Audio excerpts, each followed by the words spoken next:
Καλησπέρα παιδιά, τι κάνετε? Λοιπόν, σήμερα πάμε να δούμε λίγο την τεχνική από μια άσκηση που με ρωτάτε πάρα πολύ. Οι κοπέλες μου λένε ότι δεν μπορούν και δεν ξέρουν πώς να την κάνουν, γι' αυτό και δεν την κάνουν. Και λογικό, είναι τα Romanian Deadlifts. Πολύ σημαντική άσκηση, πολυαρθρική, στοχεύει στο πίσω μέρος του ποδιού και παίζει πολύ σημαντικό ρόλο, είναι σημείο κλειδί, διότι σφίγγει όλο το πόδι, αν σφίξει πίσω η περιοχή ξεκινάει και φαίνεται πιο σφιχτό όλο το πόδι, ανασηκώνονται οι γλουτοί, σφίγγει η περιοχή γύρω από το γόνατο και γενικότερα βλέπεις ένα πιο σφιχτό πόδι και όλη η όψη αλλάζει, ολόκληρο του ποδιού. Οπότε πάμε να τη δούμε και τι να προσέξουμε σχετικά με την τεχνική και γενικότερα ποια είναι η σωστή τεχνική και ποια είναι τα λάθη. Λοιπόν, τώρα θα σας τη δείξω με βαράκια, γενικότερα την κάνουμε με μπάρα συνήθως. Λοιπόν, το πρώτο πράγμα που πρέπει να προσέξω είναι το βάρος μου να είναι σε ένα ψηλό σημείο. Είτε η μπάρα θα είναι σε ορθοστάτες, είτε θα είναι κάπου ακουμπισμένη, είτε τα βαράκια ψηλά σε ένα κουτί, πρέπει να ξεκινάμε από κάπου ψηλά. Άμα την παίρνουμε πολύ χαμηλά, πολύ πιθανό να υπάρξει ενόχληση στη μέση. Οπότε, πρώτο πράγμα που κάνω, έρχομαι κοντά στο βάρος μου και τι κάνω? Δεν πάω να το σηκώσω όπως να είναι, ακόμη και το πώς ξεκινάει η άσκηση θέλει προσοχή. Πρώτο πράγμα, τεινάζω πίσω γλουτούς, κάνω λόρδωση στη μέση μου, να μην είναι σπασμένη, να μην είναι εδώ, εκεί, πίσω, λόρδωση.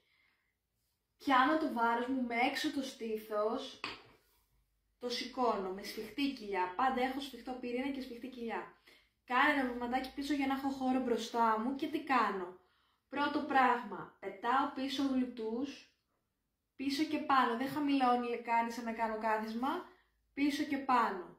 Κάνω μία μικρή γωνία στο γόνατο και σιγά σιγά ξεκινάω και σέρνω πάνω το βάρος μου, αλλά πέφτει το πάνω μέρος του σώματος, πέφτει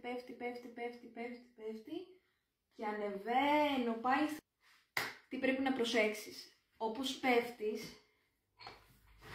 πέφτεις δεν πρέπει να σπάει η πλάτη σου, δεν πρέπει να κάνεις αυτό εδώ. Πρέπει μονίμως να είσαι εδώ, με ίσια πλάτη και τη μέση σε λόρδωση. Σέρνω το βάρος πάνω μου και επανέρχομαι στην ευθεία. Πολύ σημαντικό. Επίσης, δεν θες να την κρατάμε σε λόρδωση.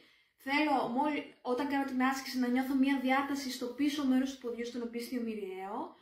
Και εννοείται να νιώθω και λίγο τους ραχαίους μου να δουλεύουν. Δεν θέλω να νιώθω ενόχληση στη μέση όταν κάνω αυτή την άσκηση. Γι' αυτό θέλω το βάρος μου να είναι κοντά στα πόδια και να μην πηγαίνει μπροστά. Ωραία. Αυτά είναι τα πιο σημαντικά. Πες μου αν κατάλαβες πώς λειτουργεί. Και εφόσον μάθεις άψογα την τεχνική, ξεκίνα χωρίς βάρος, δηλαδή είσαι με την μπάρα σκέτη για να καταλάβεις πώς λειτουργεί.